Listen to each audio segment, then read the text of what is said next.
Okay, so we got Matt here. He runs the Roadside Werx, yep. Land Rover specialty, and you've just recently moved to a new facility here. Yeah, just down the street from our other one. We're expanding, so be able to service a greater amount of trucks in a timely manner. So we just gave my guys more room to work, more be able to, you know, make and produce more products is really what we were looking for, more space for. You have, I mean, you got Defender here, you're working on Discovery, you got some incredible Defenders over there and some series. And so one of the topics was what to look out for in an LR3, whether you're on the market for one or you own one and you're looking for preventative maintenance, common failure points. And today's test subject is my 2008 LR3. So Matt's going to kind of walk us through on things to look out for, things to update, and just general LR3 preventative items that are common to fail. Yeah, absolutely. Sure. So we'll start at the front. Most thing on these trucks is going to probably be in the front. It's going to be a radiator, whether it's just rocks and general wear and tear, or with the way that they're produced nowadays with the aluminum with the plastic ends, you're going to probably see average maybe 3 to 5 years of lasting in terms of that. Other common, just routine hoses. I mean, none of these trucks are spring chickens, so they're all going to need some hoses over some time here. So general hoses. Jaguar based motors, so great bulletproof motor.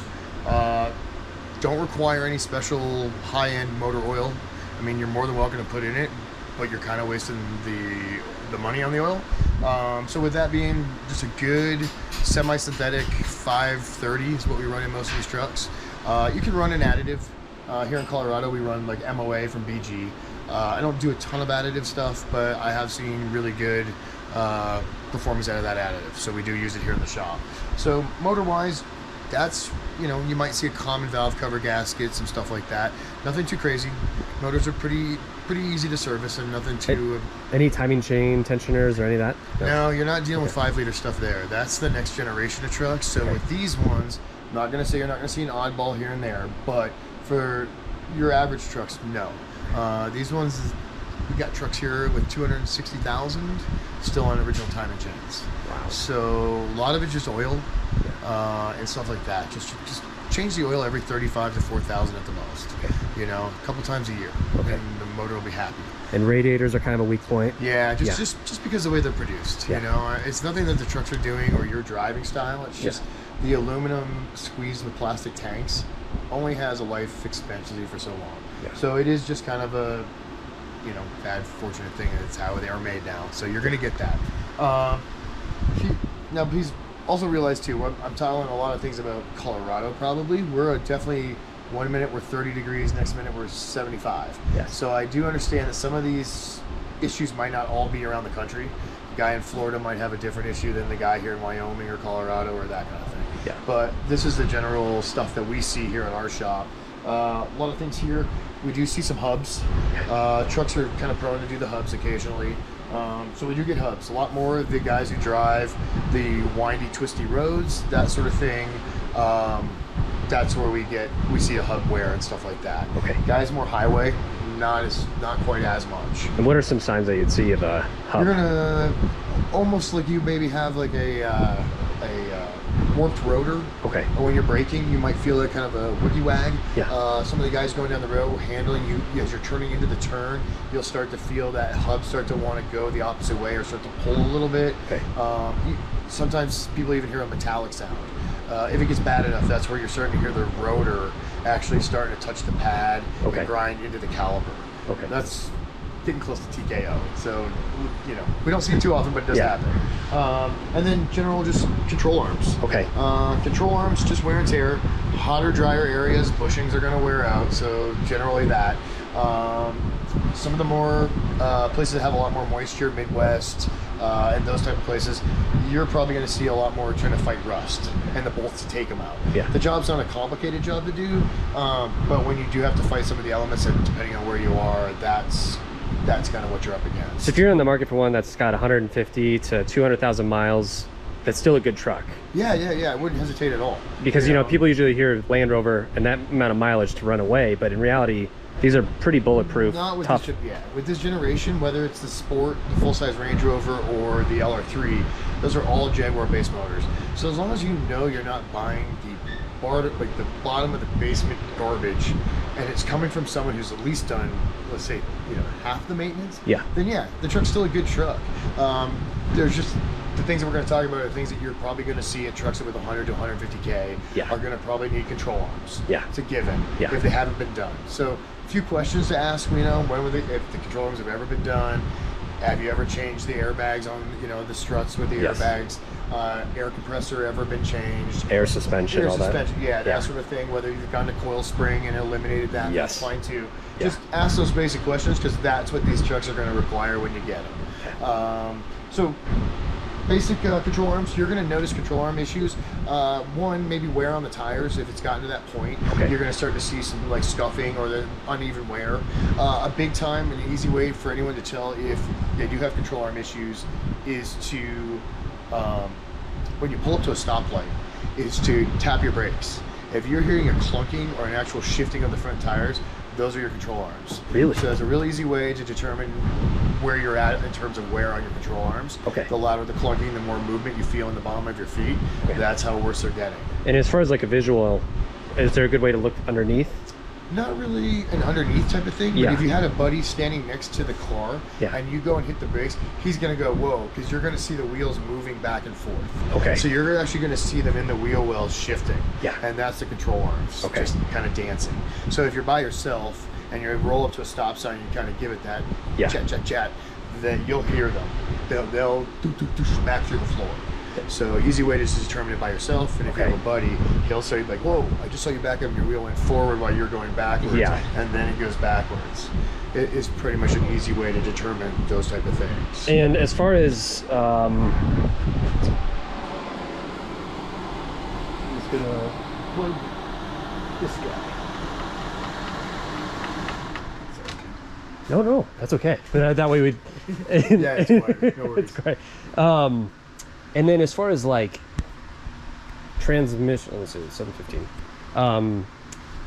Another people ask like, what about driveline? We established that the motors on these are really good. They're stout, not really a lot of common failures. Now it comes to driveline, transfer case, and transmission wise, are those? Sure. Transmission, obviously, in any of the generations or in this generations of trucks, is the kind of the buffer between the wear and tear.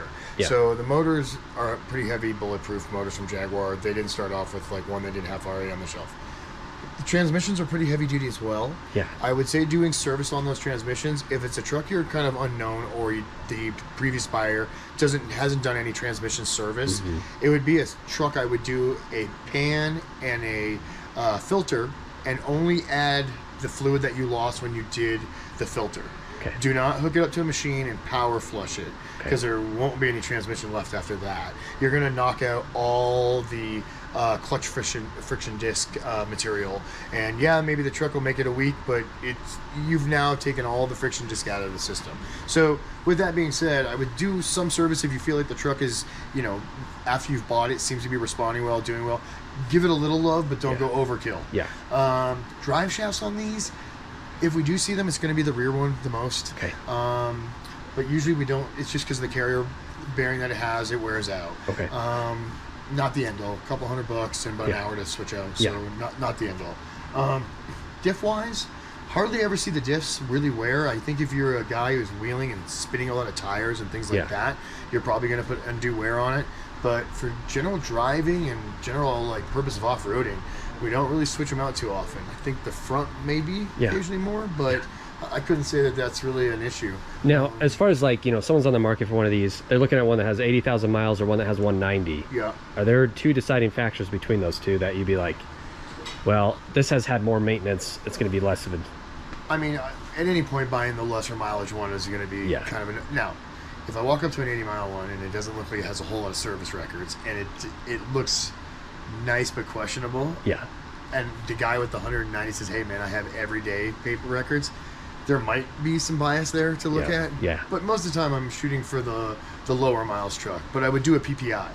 Like I would take it to any good, like whether it's a dealership or any good independent shop, and really have some guy look at it for you, a tech, You know, I mean, the $100, $200 that you're going to spend on doing a PPI could save you thousands. Yeah. Or at least know what you're buying. Yeah. So you get some bargaining chips, man. So like if you take it somewhere and the guy says, hey, it needs brakes, or it needs a strut, or it needs this, you can go back to wherever you're buying it and be like, hey, bud, like I like your car, but we need to work on the price to what it needs, or it's just not the car you need to be looking at.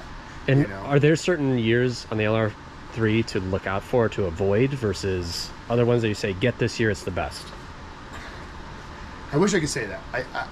I have a lot of people that have early trucks that love them with no issues, and I have a lot of people with late trucks. Tendency in most people is to buy the later in the, you know, and you never want to buy the first generation of the truck, so they say.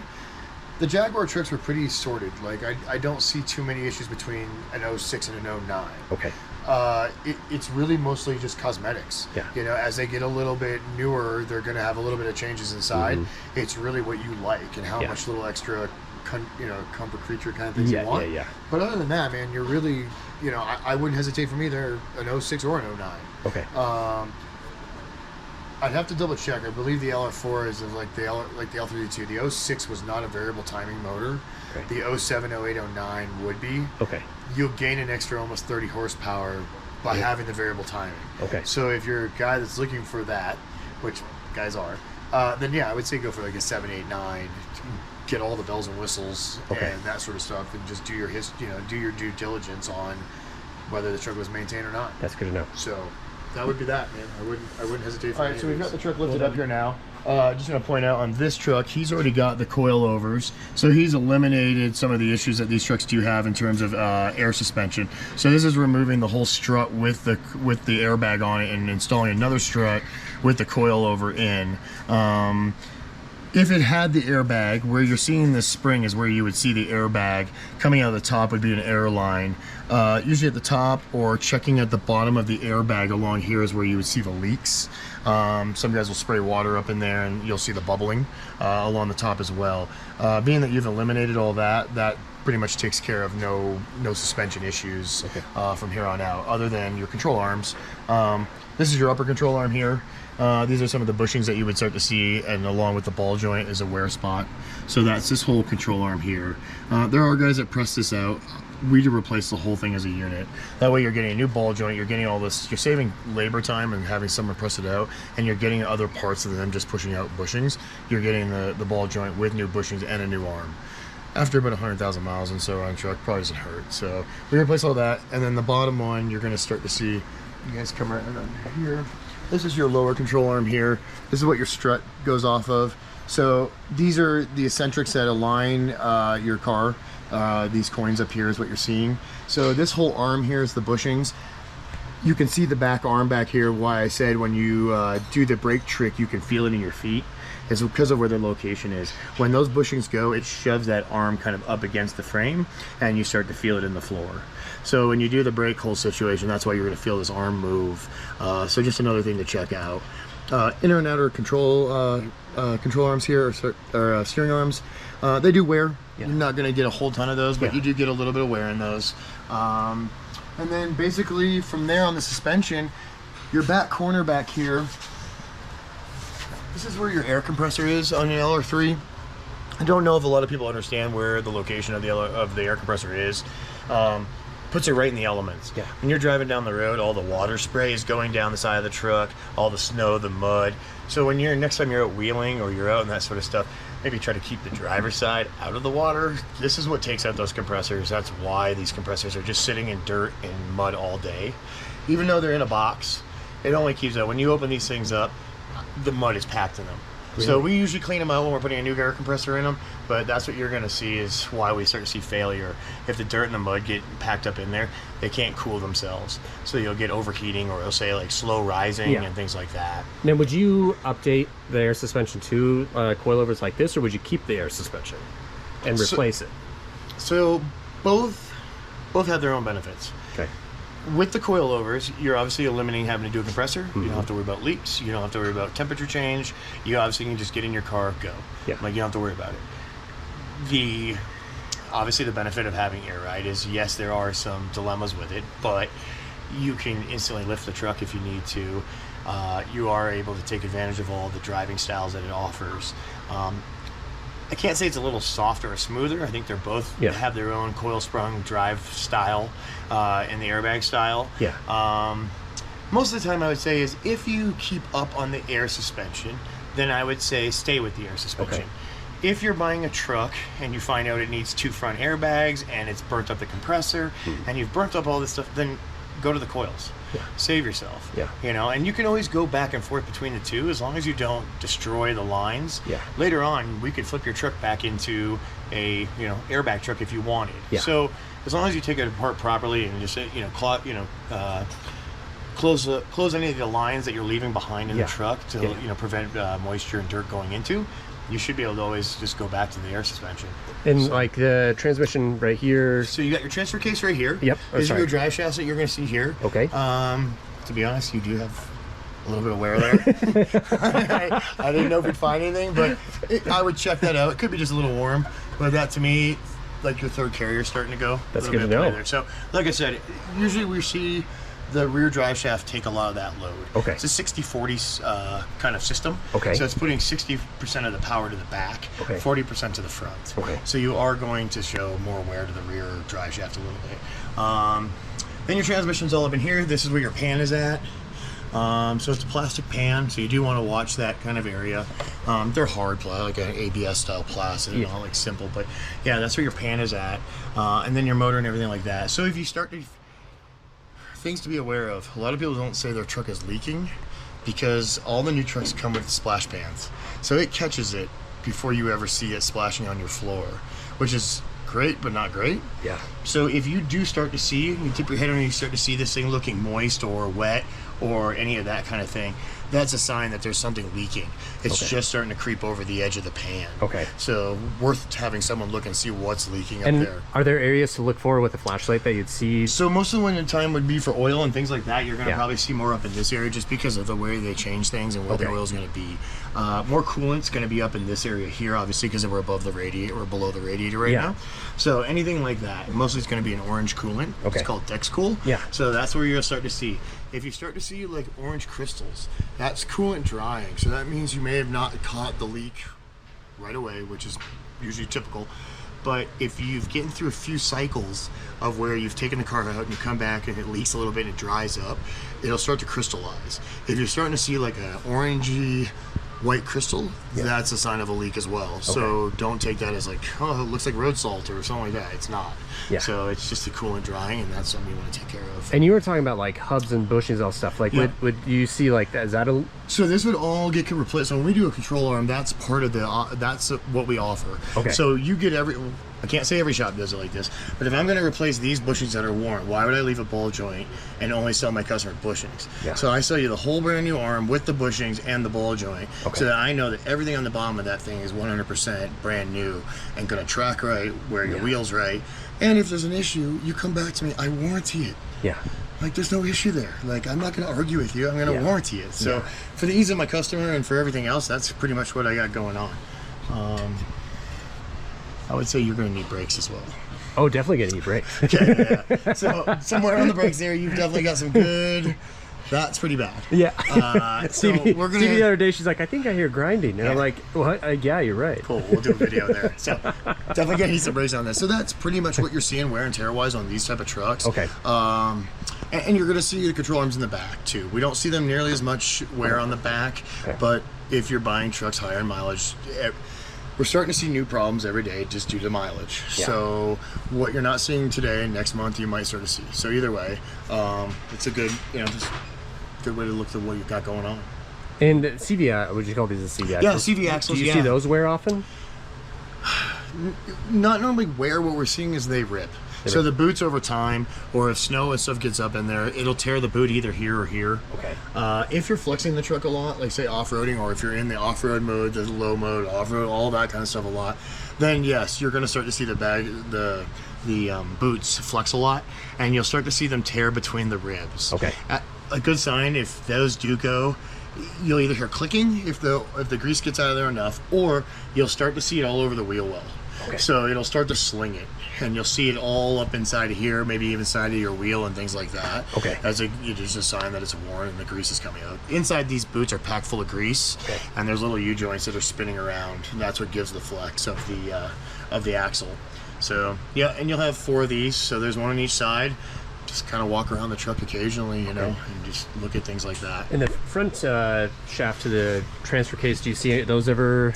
Not nearly as much. Not as long of a drive shaft. Okay. So definitely a lot less.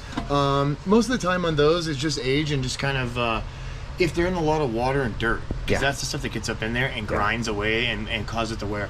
Mostly it's what I see in the back of yours with the carrier bearing. Yeah. It's just kind of a weak point of those. But the drive shaft itself isn't going to fall out. You're just going to hear kind of a banging or a rattling around noise in the back.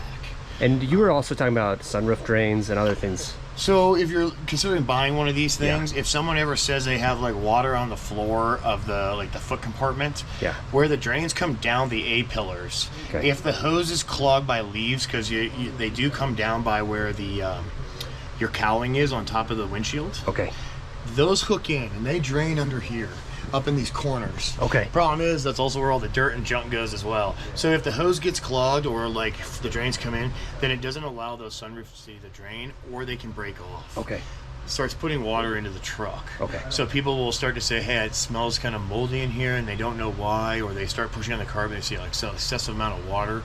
That's something to be concerned about. And it's common on LR3s? Common on LR3s, yeah. And the thing is, a lot of the time it's on the passenger side. Okay. And the bummer part is that all the wires run down the passenger side of the truck. So where they have a big splice connection is right at the footwell of the passenger side. Okay. So when it rains all that water down there, that's the last side you want to get water in, because that's where that connection is. So what's the fix for that? Some poor guy has to sit there and probe and figure out which wires aren't talking to each other. Wow. That's the fix. Okay. So it's definitely something to take to a shop and get fixed, and you know, sooner or later. If you're in a dry climate, like you're in Arizona, okay, I get it. Like you don't have to go get it fixed right away, but don't go to the car wash, you know, and get water running down there. Yeah. If you're in climate where it's raining a lot, I'd probably be on that right away. And if you have a lot of other electrical issues and you've been letting this go, that's probably your source, is the connection there. That's good to know. So good to know. Yep. Well, that's great. Well, that kind of covers the gist of what to look out for on one of these, and I think we'll go more in depth on some other aspects down the road. And we can pick things too, and if we have other stuff, like other stuff going on, I'll fill you in and be like, hey, this is probably a decent little video or something.